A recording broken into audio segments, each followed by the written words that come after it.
1 volt meter, किसका 1 volt meter का हम परिभाषा देने वाले। आखिर 1 वोल्ट मीटर का परिभाषा देंगे कैसे, ठीक है ना। तो 1 मीटर का वोल्ट का परिभाषा हमको दो तो ये मार्क कर देना। तो होता है W/Q, W/V इक्वल टू क्या होता है W/। तो इसमें क्या कहता है, अगर 1 वोल्ट का परिभाषा ये है, अगर 1 कूलम्ब आवेश, कितना, अगर 1 कूलम्ब आवेश, हाँ 1 कूलम्ब आवेश अगर एक बिंदु से दूसरे बिंदु तक जाने में क्या गया कार्य अगर 1 जूल हो ना, तो उसको हम बोलेंगे 1 वोल्ट। क्या बोलेंगे, हम क्या बोले, अगर 1 कूलम्ब आवेश को एक बिंदु से दूसरे बिंदु तक ले जाने में क्या गया कार्य अगर 1 जूल हो, उसको बोलेंगे हम 1 वोल्ट।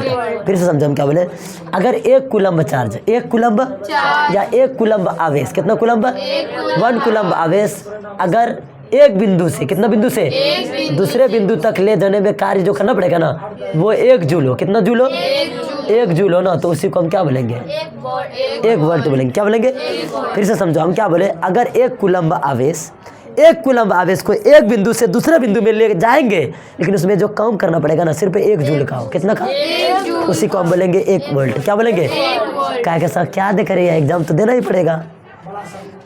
हम क्या बोले, अगर 1 कूलम्ब आवेश, अगर 1 कूलम्ब आवेश अगर एक बिंदु से दूसरे बिंदु तक ले जाने में कार्य जो किया गया होगा वो 1 जूल होगा। देखो अभी जो बता रहे हैं ना, हम विद्युत परिपथ बताएंगे पहले। क्या बताएंगे, आखिर विद्युत परिपथ क्या होता है, विद्युत परिपथ क्या होता है, विद्युत परिपथ क्या, विद्युत परिपथ मतलब कि विद्युत परिपथ एक ऐसी व्यवस्था है, हाँ, जिससे कि लगातार हमें विद्युत मिलती रहती है। क्या होती रहती है, मतलब कि विद्युत परिपथ समझ लो एक रास्ता है जिससे कि होकर के धारा बहती है। क्या होकर बहती है, हम लोगों के लिए रास्ता जो हम रोड बोलते हैं, उसी प्रकार विद्युत जब चलते हैं उसको हम विद्युत परिपथ बोलते हैं। क्या बोलते हैं, अगर इसका डिफिनेशन बोले परिभाषा बोलेगा तो बोलेंगे ऐसी व्यवस्था जिससे कि लगातार हमें विद्युत मिलती रहती है, उसको क्या बोलते हैं हम, अगर विद्युत परिपथ नहीं लगा होता ना तो मेरे घर तक लाइट नहीं आती, समझ गए ना, कोई बल्ब नहीं जलता। देखो विद्युत परिपथ में बैटरी लगा होता है, ठीक है ना, डायनेमो लगा होता है, वोल्ट मीटर लगा होता है, एम मीटर लगा होता है, बल्ब लगा होता है, स्विच लगा होता है, क्रॉस सेक्शन होता है, सब चीज़ उसमें होता है, समझ गए ना, उसको हम विद्युत परिपथ बोलते हैं। और उससे धारा लगातार हमेशा प्राप्त होती रहती है, उसको हम विद्युत परिपथ कहते हैं।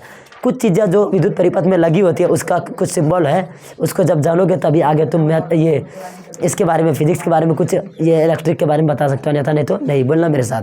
सबसे पहले है विद्युत सेल। क्या, ये विद्युत सेल का सिंबल है, किसका सेल है, का किसका, किसका, अगर एक से अधिक सेल अगर जोड़ दिया जाए तो ये हो जाएगा, मतलब कि बैटरी अथवा सेलों का संयोजन इस तरह होगा, समझ गया ना। और ये अगर बड़ा रहेगा, मान के चलो ये बड़ा है ना और ये छोटा है ना, ये बड़ा वाला हमेशा प्लस और ये छोटा वाला माइनस, समझ गया ना। देखो ये प्लस है तो ये माइनस है, ये प्लस है ये माइनस है, ये प्लस है ये माइनस है, समझ गया ना। शुरुआत में प्लस है तो लास्ट में माइनस से निकलेगा, ऐसा नहीं कि प्लस निकलेगा, समझ गया ना। अब बीच में जितना संयोजन कर ले, मतलब अगर बैटरी या अथवा सेलों का संयोजन को, मतलब मिलन को क्या इस तरह दर्शाएंगे। देखो अगर प्लग कुंजी या अथवा स्विच होता है ना, बटन, अगर समझ लो कि बटन बंद है या तो अगर मान के चलो खुला है तो इस तरह दर्शाएंगे, मतलब कि बटन खुला हुआ है, खुला मतलब कि ऑन है, क्या है, मतलब कि बल्ब जल रहा है, मतलब कि ऑन कर दिया है, उसको हम बोलते हैं खुला, समझ गया ना।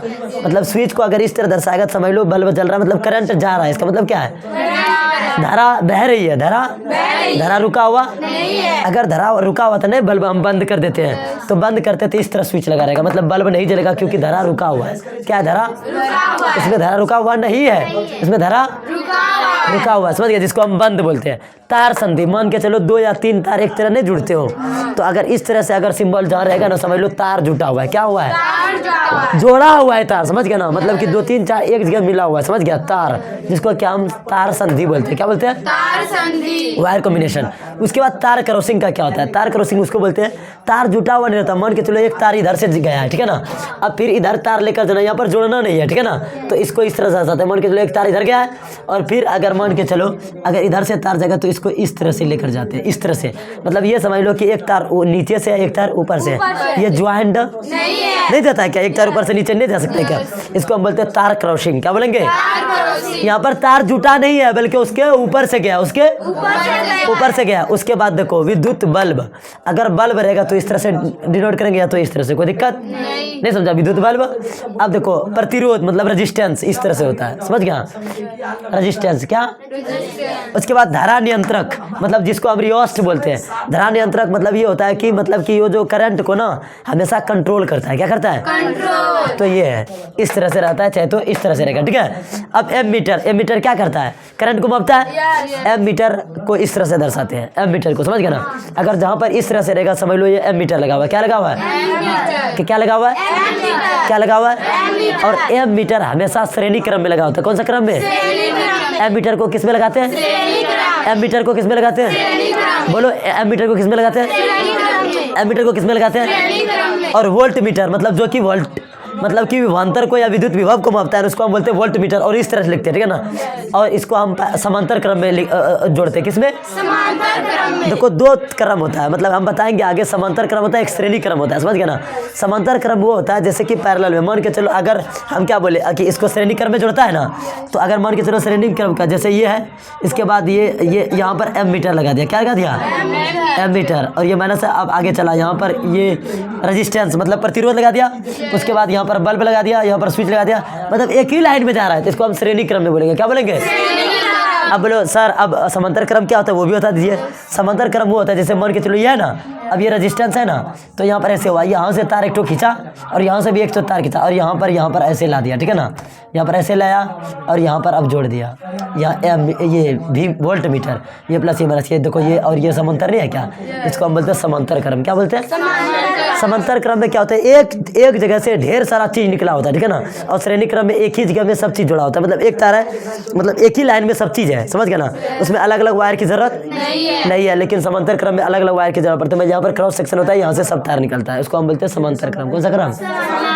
तो हमेशा एम मीटर को श्रेणी क्रम में और वोल्ट मीटर को समांतर क्रम। और बिहार बोर्ड वाला बच्चा सुन लो, हर बार ये क्वेश्चन पूछा जाता है कि बताओ वोल्ट मीटर को किसमें जोड़ा जाता है और एम मीटर को किसमें जोड़ा जाता है। याद रखना, एम मीटर को हमेशा श्रेणी क्रम में जोड़ा जाता है और वोल्ट मीटर को हमेशा समांतर क्रम में जोड़ा जाता है। फिर से बता दूं कि विद्युत सेल बताना, विद्युत सेल को इस तरह, कौन सा ये सेल है? विद्युत इस तरह, ये सेलों का संयोजन, ये प्लग कुंजी अथवा स्विच मतलब क्या? खुला हुआ, ये बंद स्विच, ये तार संधि, ठीक है? ये तार क्रॉसिंग, ठीक है? ये विद्युत बल्ब, ये प्रतिरोधक, ये धारा नियंत्रक, एम मीटर, वोल्ट मीटर।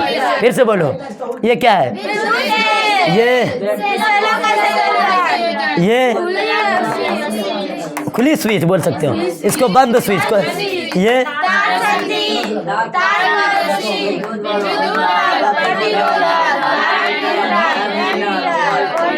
समझ गया? बताओ एम मीटर को किसमें जोड़ते हैं? श्रेणी क्रम में। और वोल्ट मीटर को? कोई दिक्कत? समझ गया? बंद करो।